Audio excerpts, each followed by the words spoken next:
The phone vibrated once, twice. Then it started to ring, insistent like a drill through my half-sleep. I barely registered the time, 3 a.m., when I grabbed it from the nightstand.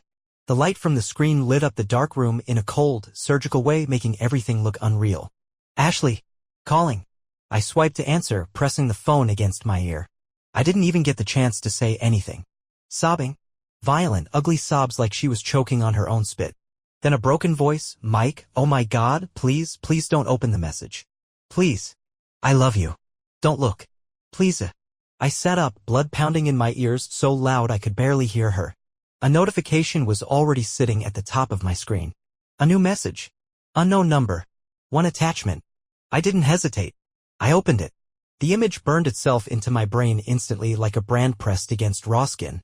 Ashley, naked except for some scrap of lingerie I had never seen before, straddling some guy, her face twisted into a kind of wild, hungry grin I hadn't seen directed at me in years. The guy's face was partially visible, younger than me, ripped hands gripping her hips so tight it made her skin ripple. And then, worse? Another message popped in. A video. I pressed play like some sick part of me needed to hammer the final nail myself. The room was filled with her voice, her moans, her filthy words, things she used to whisper to me in the dark but now screamed at someone else, someone who wasn't wearing my ring, someone who didn't care that she had a husband waiting at home like a fucking idiot. In the background of the video, I saw a hotel clock blinking. The date stamped in the corner? Tonight. Just hours ago. While I sat at home thinking she was doing face masks and drinking wine with her sister, she was grinding herself into some random guy, looking happier than I'd seen her in years. My body went cold first. Then it started to shake, not from fear, no, from the kind of rage that you can feel crawling under your skin like a million burning ants. I lowered the phone from my face, staring into the darkness of the bedroom, feeling the world tilt. On the other end of the call, Ashley was still sobbing. Still begging. Still trying to pull me back from the edge. I ended the call. I needed silence. I needed air. I needed anything but her. I threw on whatever clothes were closest, no socks, mismatched sneakers, and stormed out of the house, the door slamming so hard behind me it rattled the windows. The night air hit me like a slap. I stood there on the porch, staring up at the black sky, fists clenched, chest heaving, brain trying to catch up to my body. The betrayal sat on my chest like a dead weight. Every laugh she shared with me, every time she looked at me and said, "You're my everything," every future we ever planned, all of it twisted into a joke I wasn't in on. And the worst part? It wasn't even over yet. I hadn't even asked why yet. I hadn't even heard the lies she was going to pile on top of the wreckage she caused. But I would. And God help her when I did. I didn't know where I was driving until I was already halfway across town, the city lights smearing across the windshield like bleeding wounds. My hands were so tight on the steering wheel that my arms went numb, but I didn't care. I needed movement. Standing still would mean thinking. Thinking would mean feeling. And I wasn't ready for that yet. Somewhere between the gas station and an abandoned mall, my phone buzzed again. Ashley. Another call. I let it ring until it died. Then another message. Mike, please come home. We need to talk. I can explain. I swear it wasn't supposed to happen. Explain what? How she mounted another guy like some heat-starved teenager while I worked overtime to save for our dream vacation. How she moaned and clawed at some stranger like a woman possessed while telling me she was tired and needed space. I laughed. A real, broken, ugly sound that scared even me. I finally pulled into an empty parking lot, killed the engine, and sat there breathing like I just sprinted miles. I stared down at the last few texts she'd sent over the past week, the ones that now read like jokes. Love you, babe, heart. Can't wait to see you when I get back. You're the best thing that ever happened to me. Was I? Was I the best thing, or just the safest option? Some doormat to come home to once she'd scratched whatever itch she needed to? My phone buzzed again, and this time, something inside me cracked. I answered. Mike, please listen, she launched in immediately, voice raw and pitiful. I didn't say a word. Just listened. You don't understand, she gasped. It was a mistake. I didn't even know what I was doing, I was drunk, it was a stupid dare, it didn't mean anything, Mike, you have to believe me. Didn't mean anything? Someone sure cared enough to film it. Someone sure cared enough to leak it to me like a goddamn nuke dropped right in my lap. I still said nothing. I wanted her to hear the silence. I wanted her to drown in it. She kept babbling, throwing out every excuse like a panicked criminal trying to build a time machine from their own lies. He's nobody. He's not even serious. I was thinking about you the whole time. I swear to God, Mike. Please, please come home. The tears sounded real. But so did her laughter in that video. Finally, when she realized I wasn't going to talk, she snapped. Her whole tone flipped like a switchblade opening in the dark. Fine. If you're gonna be a fucking child about it, maybe you're not the man I thought you were. There it was. The real Ashley. The one hiding behind all the baby I love you, and you're my whole world bullshit. I hung up. The rage boiled over. I slammed my fist into the steering wheel until the horn screamed into the empty night. I didn't stop until my knuckles split open, until pain overtook the tidal wave inside me. I looked down at my bloody hand, and all I could think was, this is what loving her got me. Blood, silence, ashes where my future used to be. And deep inside, something darker whispered, you're just getting started. By the time I pulled into the driveway, the sky was starting to bleed gray with the first hint of morning. I sat there for a second, engine idling, staring at the front door like it was some kind of mouth ready to swallow me whole. Her car was there. Of course it was. She was waiting for me, probably rehearsing her lines, picking the right lies, the right amount of tears, the right way to tilt her head so I might still, somehow, pity her. I killed the engine, grabbed the steering wheel once, hard, like I could somehow brace myself for what was about to happen, and got out. The porch light flickered overhead. Fitting. When I opened the door, the house smelled different. Not like home. Like fear and fake vanilla candles and desperation. Ashley was standing in the living room, barefoot, hair a mess, makeup smeared from crying. She clutched a crumpled tissue in one hand like it was some kind of shield. The second she saw me, her face crumpled again, and she rushed toward me. Arms outstretched like she thought this was a goddamn movie and I was going to catch her and make it all okay. I stepped back. She froze mid-stride. Her mouth opened, but nothing came out for a second. Then she started spewing garbage. Mike. I swear to God, it wasn't planned. I didn't even know him. He was just there. It was a mistake. I didn't feel anything. It meant nothing. Please, you have to believe me. I didn't even blink. Who is he? I asked, voice low. Her mouth opened and closed like a dying fish. Then, he's nobody. Just some guy from the bar. I don't even know his last name. I could see it all over her face. The way her eyes darted. The way her voice pitched up just a little too high. She knew exactly who he was. And she was still choosing to lie to my face. Even now, even when she had nothing left to lose. You're a better liar when you're drunk, I said, stepping around her toward the kitchen. She flinched like I slapped her. I grabbed a glass from the cabinet with shaking hands, filled it with water, and downed it even though it tasted like sand in my mouth. Behind me, she started again, the words getting sharper now. What, you think you're some perfect husband? You think you're so easy to love? Maybe if you paid more attention to me, I wouldn't have been looking somewhere else. There it was. The knife straight to the gut. She wasn't sorry. She was blaming me. I turned around slowly, glass still in hand. You want me to apologize for your cheating? I said, voice deadly calm. Is that the game we're playing now? She looked like she wanted to say yes. Instead, she burst into tears again, louder this time, like volume could somehow erase what she'd done. I was drunk, Mike. I didn't mean for it to happen. You don't know what it's like. Feeling unwanted. Invisible. Invisible. I barked a laugh so bitter it hurt my own ears. You were the center of my goddamn universe. Ashley. I worked 2 jobs to give you everything you said you wanted. I missed birthdays, anniversaries, nights with friends. For you. And you repay that by letting some random dude raw dog you in a hotel room?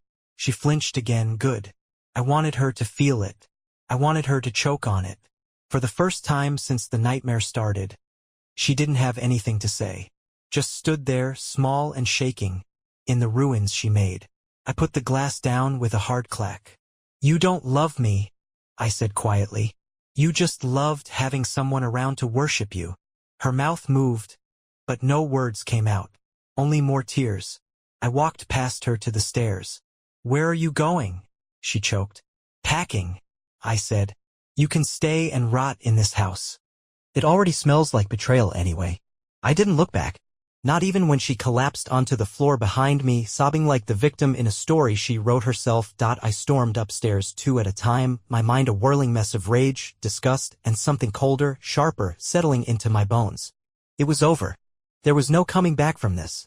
I wasn't that guy, the one who'd pretend it never happened, who'd let her sweet-talk her way back into our bed while some stranger's fingerprints still clung to her skin. In the bedroom, the life we built stared back at me. Photos on the wall, laughing vacations, anniversaries, birthdays. The bed we picked out together, the soft throw blanket she insisted we needed, the little dresser I put together by hand. Everything was soaked in lies now. Everything smelled like someone else's sweat. I yanked the biggest duffel bag from under the bed and started throwing clothes into it. Not carefully. Not thoughtfully. Fistfuls at a time, like the faster I moved, the faster I could peel her filth off me. Downstairs, I could still hear her crying. But there was something else too, the low, quick rhythm of her texting. I froze for a second. Then something ugly twisted inside me.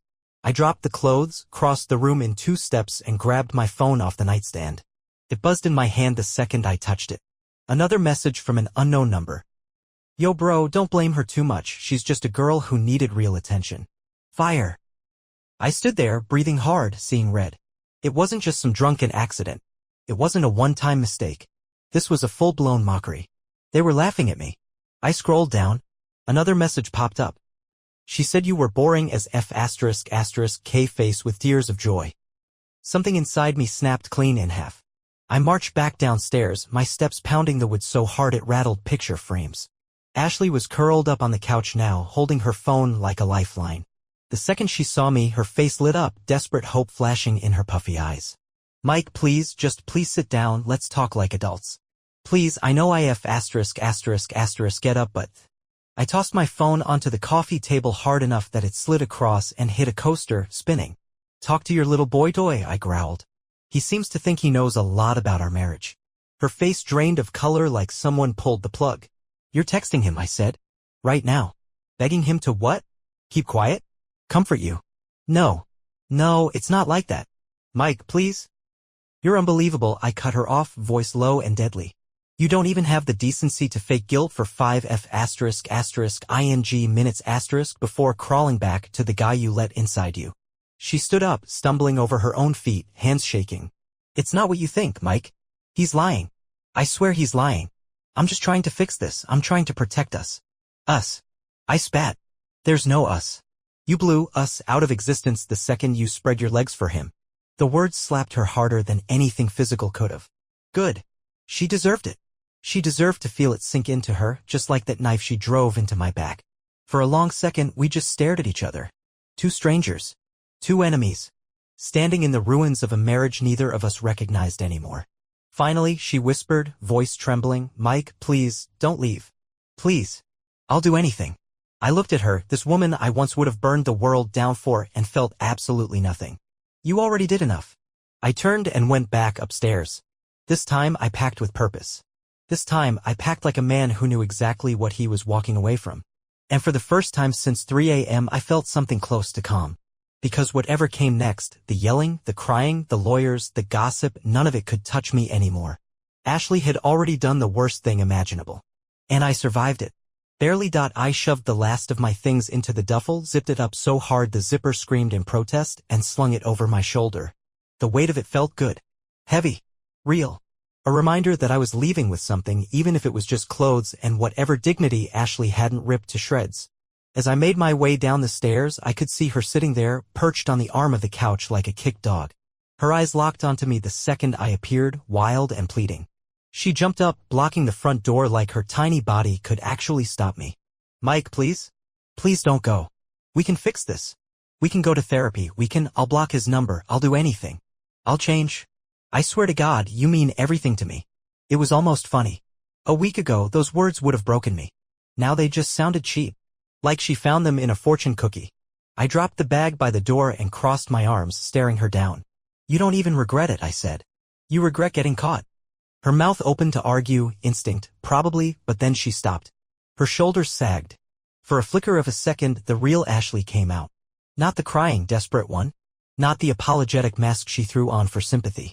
The cold, selfish one. The one who chose to do this. You're right, she whispered. I don't regret it. I blinked. She must have seen something in my face because she straightened her spine, chin lifting like she was daring me to hit back. You were boring, Mike, she spat, the venom dripping now. You stopped being exciting a long time ago. All you cared about was work and paying bills and saving for a future that I didn't even want anymore. Each word felt like a hammer to the chest. Not because it hurt, not anymore, but because it showed me exactly who she had become. And what? I said, voice low. F**********, ing, some random loser made you feel alive again? Her lip curled. At least he made me feel wanted. There it was. The death blow. The final knife, twisted deep. For a moment, the world tilted, a wave of pure, blinding anger crashed through me so hard that I actually took a step forward before I caught myself. I could have screamed. I could have thrown something, smashed the coffee table, punched a hole in the wall like some cliché you see in bad movies. Instead, I did the one thing she didn't expect. I laughed. A deep, raw, hollow sound that echoed through the room and made her flinch. You think he wants you? I said, shaking my head. He wanted a body. A cheap, easy F*******. And you gave it to him. Congratulations, Ashley. Her face crumpled just for a second before she smoothed it back into that brittle, angry mask. Get out, she hissed. If you're so perfect, go. No one's stopping you. No one ever could, I said, grabbing my bag and yanking the door open. The morning sun hit me full in the face, harsh and blinding. Behind me, I heard her slam the door with a sound like a gunshot. Good. Let her sit in the house she poisoned. Let her drown in it. I didn't look back. Not once. The only thing I allowed myself was a deep, shaking breath as I stood on the porch, feeling the cold morning air bite at my skin. I was free. Bleeding, broken, furious, but free. And somewhere deep inside, a new thought started to flicker. This wasn't the end. It was the beginning. My beginning. Without her, the second my feet hit the sidewalk, it felt like a goddamn reset button slammed down on my life. But it wasn't clean. Freedom doesn't come wrapped in pretty paper. It comes dripping in blood and shame and 1,000 what the F******* just happened thoughts gnawing at your brain. I threw my bag into the trunk, slammed it shut, and sat in the driver's seat, staring at the steering wheel like it might tell me what to do next. Where do you go when your entire life burns down at 3 a.m.? I had no plan. No friends nearby I could crash with. Family? Too complicated. They'd want explanations. They'd ask the wrong questions, the kind that cut deeper than Ashley ever could. So I just drove. Nowhere in particular. Miles bleeding into miles, the road stretching out like an escape tunnel I wasn't sure I deserved. At some point, I pulled into a crappy motel on the edge of town, the kind of place you wouldn't even look twice at unless you were desperate or running from something. The guy at the front desk didn't even blink when I handed over cash. Just slid me a key without a word. Room 107. Smelled like bleach and bad decisions. I dropped my bag on the floor and sat on the edge of the bed, elbows on my knees, head in my hands. And that's when it finally hit. The weight. The betrayal. The cold, disgusting truth that no matter how many miles I put between me and that house, she was still in my head. Her laugh. Her touch. The way she used to curl up against me at night and murmur that I was her safe place. All of it infected now. All of it fake. I sat there for hours. Didn't cry. Didn't scream. Just existed. Like a ghost in a stranger's body. My phone buzzed somewhere deep in my bag. I ignored it. Buzz. Buzz. Buzz. Finally, I dragged it out and checked. 20 missed calls. 14 voicemails. 35 text messages. All from her. I didn't even bother opening them. I deleted every single one without listening or reading. If she wanted to beg, if she wanted to rage, if she wanted to play victim, she could do it to the empty walls of that house. Not to me. Not anymore. I thought about blocking her. Hell, I thought about throwing the phone out the damn window. Instead, I opened a blank message and typed. We're done. Don't contact me again. I hit send. Blocked her number. Blocked her on every app one could think of. A clean cut. It didn't feel satisfying. It didn't feel triumphant. It just felt necessary. The first real step towards something I hadn't even dared to imagine yet. A life without Ashley. A life where I wasn't the backup plan, the safety net, the boring guy she settled for until something better walked by. And sitting there in that shitty motel room with the taste of dust and old dreams in the air, I made a vow to myself. I will never let anyone make me feel this small again. Not ever. The morning hit me like a slap. No dreams. No rest. Just the same grim motel walls and a pounding headache that felt stitched into the back of my skull. I sat up slowly, blinking into the dirty light filtering through the stained curtains. Today wasn't about feelings. Today was about war. I Googled a lawyer before I even brushed my teeth. Filing for divorce, it sounded so clean on paper. Like you just signed a few sheets, clicked a button, and poof, your life rewrites itself. But the reality? It's digging your hands into your own gut and yanking out every piece that was tangled up with someone else's. The lawyer's receptionist answered after 3 rings. Professional, curt. Sympathetic enough that it didn't sound fake, cold enough that I didn't have to explain much. Cheating? Proof? Check. Witnesses? Screenshots? Double check. They gave me an appointment for later that day. No time to think. No time to second guess. Perfect. I threw on yesterday's clothes, grabbed my keys, and headed back toward what used to be home because there was one last thing I needed to do before I buried Ashley for good. My name was still on everything. The house. The joint bank account. The F******************************* ING Netflix subscription. She wasn't going to get a damn dime more than she deserved, which at this point was nothing. As I pulled into the street, I spotted her car still in the driveway. Of course. Part of me wondered if she even slept. Or if she spent the night pacing, crying, rehearsing a new set of lies for me. Didn't matter. I wasn't here to talk. I parked across the street, heart pounding but face stone cold. I texted her one line. Coming in for my documents. Don't talk to me. A minute later, the door creaked open. She stood there, barefoot in an old hoodie, mine, looking about 3 inches tall. I didn't give her a glance as I walked past her. Straight upstairs. Straight to the file cabinet in the office we used to share. I yanked out everything. Birth certificates, marriage license, ironic, bank statements, insurance papers.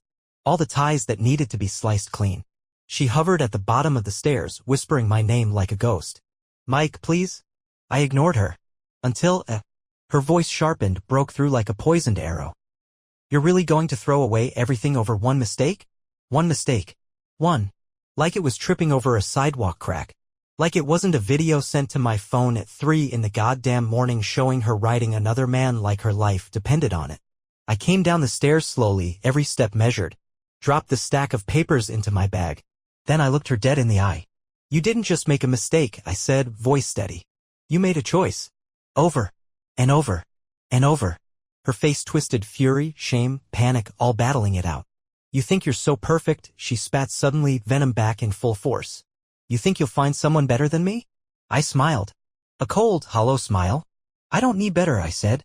I just need different. Someone who doesn't treat loyalty like an optional setting. That shut her up. For a long moment, we just stood there, 2 people who once swore they'd die for each other, now just strangers picking over the ruins. Finally, without another word, I turned and walked out the door. This time, when it slammed behind me, it didn't sound like a gunshot. It sounded like a door locking forever. The law office was a sleek glass building downtown, sterile and humming with the quiet, professional menace of people who rip lives apart for a living and charge you by the hour for the privilege. I didn't even sit in the waiting area. Paced instead. Arms crossed, mind racing.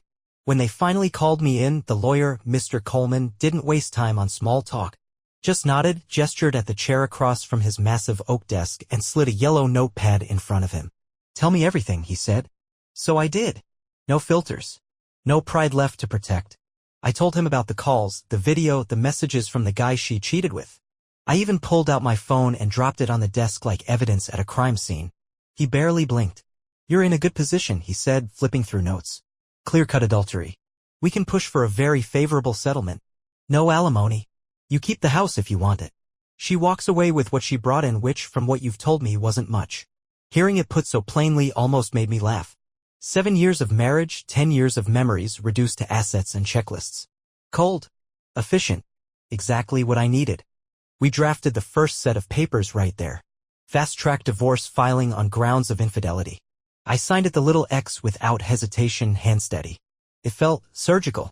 Like amputating a dead limb before the rot spread further. By the time I left the office, it was early afternoon. The sun was glaring, people bustling by, living their normal lives. It was almost insulting how little the world cared that mine had just exploded. I checked my phone out of habit. No new texts from Ashley. But there was a new message. From another unknown number. Different this time. I hesitated, thumb hovering. Some small, bitter voice whispered, more poison? Curiosity won. I opened it. Yo, man. We should talk. She lied to both of us. Meet up? Just 10 minutes. Your call. Attached was a selfie, and yeah, it was him. Same face from the video. The guy who wrecked my marriage with his bare hands and didn't even have the decency to feel guilty about it. For a second, rage clawed up my spine so hard it blurred my vision. But then, something about the message stuck in my brain like a splinter. She lied to both of us. Both. Was he just another toy for her? Another idiot she dangled on a string while I busted my ass trying to build a future? Part of me wanted to delete it. Blot the number. Walk away. But another part, the darker, meaner part, wanted answers. Wanted the truth no matter how much it bled. I stared at the screen for a long moment, then typed back 2 words. Where and when?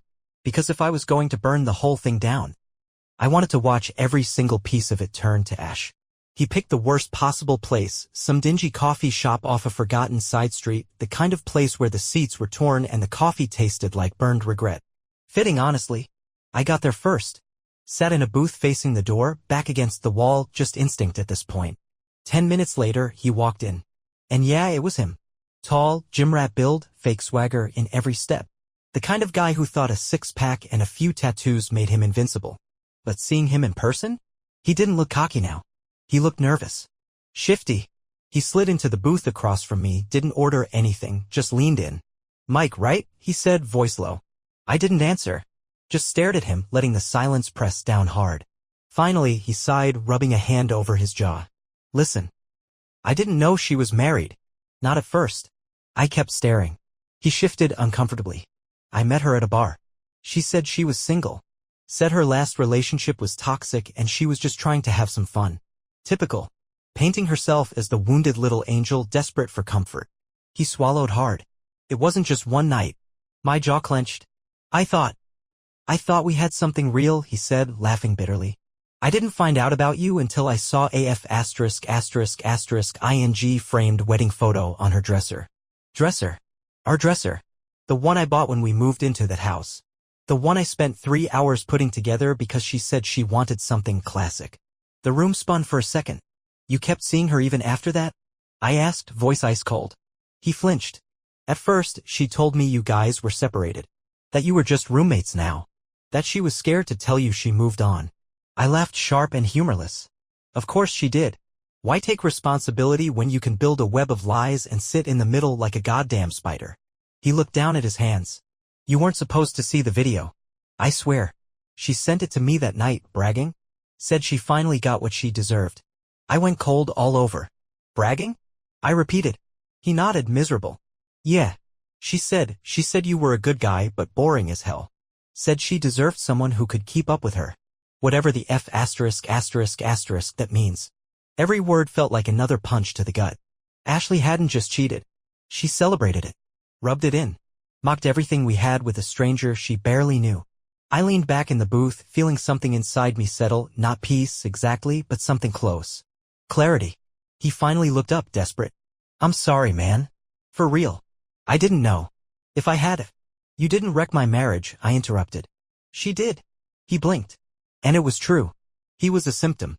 She was the disease. We sat in silence for a minute, 2 men who should have been enemies but were really just collateral damage in the same wreck. Finally, I stood up. No hard feelings, I said. But stay the F*** out of my life. He nodded, ashamed. I walked out without looking back. The sun was starting to set, bathing the broken city in blood-red light. Fitting, I thought. Everything was dying. But something new, something meaner, stronger, was clawing its way up through the ashes inside me. And for the first time in a long time, I didn't feel afraid of what came next. The motel room felt different when I came back that night. Still smelled like bleach and cheap soap, still had that busted lamp in the corner, but something in me had shifted. Maybe it was hearing it straight from the guy. Maybe it was seeing so clearly what Ashley really was. Or maybe it was just realizing that no matter how bad it hurt, I survived it. I sat on the edge of the bed, stared at my packed duffel bag, and realized I wasn't running anymore. I was starting over. It wasn't going to be clean. It wasn't going to be fast. Some wounds don't heal nice and neat, they leave jagged scars that catch on your clothes and bleed when you least expect it. But scars are better than open wounds. Scars mean you lived through the fire.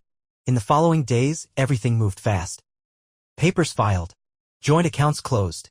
A for sale sign hammered into the front lawn of the house we once called ours. I didn't stay to watch it rot. I found a small 1-bedroom apartment across town. Tiny, ugly, but it was mine. Mine alone. The nights were hard at first. The silence. The spaces in the bed where she used to sleep. The muscle memory of reaching for someone who wasn't there anymore. But slowly, agonizingly slowly, I stopped reaching. I built new routines. New habits. New parts of myself.